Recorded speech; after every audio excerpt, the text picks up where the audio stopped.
এই কারাগারে যখনই শ্যামকে খাবার দেওয়া হতো সে ইচ্ছাকৃতভাবে প্রচুর পানি পান করত, এত বেশি পানি যে আরো বেশি পানি পান করা অসম্ভব হয়ে পড়ত।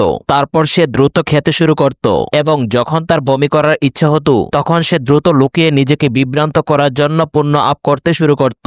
ওয়ার্ডের ক্যাফেটেরিয়া পরিদর্শন করতে আসার সাথে সাথে স্যাম ইচ্ছাকৃতভাবে তার সামনে বমি করে যাতে ওয়ার্ডনের কাজ ব্যবহৃত না হয়। দুই দেবতা তাকে দ্রুত হাসপাতালে নিয়ে যান, কিন্তু স্যাম ইতিমধ্যে একটি পরিকল্পনা করে রেখেছিল। সে শুয়ে পড়ার সাথে সাথে সে মেডিকেল কর্মীদের কাছে পেটের ব্যথার অভিযোগ করে। সন্দেহ না করেই কর্মীরা তাকে একজন ক্লিনারের সাথে টয়লেটে পাঠিয়ে দেয়। তারা জানতো না এটি স্যামের ফাঁদ। তারা দুজনেই টয়লেটে পৌঁছানোর সাথে সাথে ক্লিনার তার সমস্ত শক্তি দিয়ে দরজা ধরে রাখে এবং স্যাম তৎক্ষণাৎ পিছন থেকে টয়লেটের দাতব বাক্সটি খুলে দেয়। ভেতর থেকে সে তার লুকানো হাতিয়ারটি বের করে এবং দুটি পাইপ দিয়ে বেরিয়ে আসার জন্য হামাগুড়ি দেয়। বাইরে বের হওয়ার সাথে সাথেই তার বাক্সটি ঠিক যেমন ছিল তেমন ভাবে বন্ধ করে দিল যাতে কেউ সন্দেহ না করে। এবার তারা সরাসরি স্টোরেজ রুমে গেল যেখানে তারা তাদের তৈরি করা একটি মানুষের আকারের কাঠের ট্রে বের করত।